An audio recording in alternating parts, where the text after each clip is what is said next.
Grand journal du soir sur Europe 1 avec Mathieu Béliard et avec votre invité Mathieu Jean-Philippe Dubosc, rédacteur en chef du site d'information toutsurmesfinances.com, auteur d'un guide sur les retraites, tout savoir sur la réforme des retraites de 2014. Il va falloir le mettre à jour bientôt ce guide. Bonsoir. Bonsoir. Bienvenue. C'est ça qui est bien, c'est qu'en fait il y a des réformes tous les 5 ans. Donc moi j'ai des guides tous les 5 ans. Et ça vous fait du boulot parce qu'il y a de quoi être un peu perdu. Vous avez forcément vu cette étude Opinionway commandée par l'Agir Carco qui nous apprend qu'un retraité sur deux a surestimé le montant de sa pension. Il faut préciser que cette étude, elle est réalisée auprès de 10 000 retraités depuis moins de 3 mois. On est dans le concret, on est dans le récent. 1 sur 2 qui a sous-estimé qui a surestimé le montant de sa pension. Alors le pourcentage est d'autant plus important que ce sont, quand on lit bien l'étude, en fait on voit que ce sont des gens en plus, pour 86% d'entre eux, qui avaient fait une estimation sur Internet.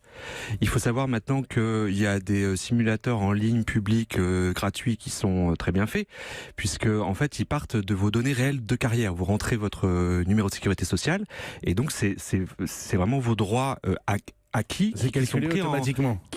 Donc là, on peut être encore plus étonné de la surestimation. En fait, ce qu'il semble, c'est que ces outils donnent un montant brut des pensions, tout simplement parce que les caisses de retraite ne peuvent pas connaître votre fiscalité, ne connaissent pas votre foyer fiscal, si vous êtes marié ou pas, si vous avez des enfants ou pas, et quels sont les revenus du couple. Donc ils ne peuvent pas vous donner le montant de vos prélèvements sociaux. Or, c'est vrai qu'une fois que les prélèvements sociaux sont prélevés directement sur les retraites, il faut le savoir, les caisses de retraite prélèvent directement la CSG, la CRDS et la CASA.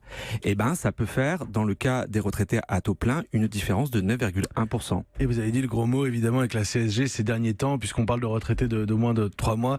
Il n'avait peut-être pas bien anticipé les hausses de CSG. Joël.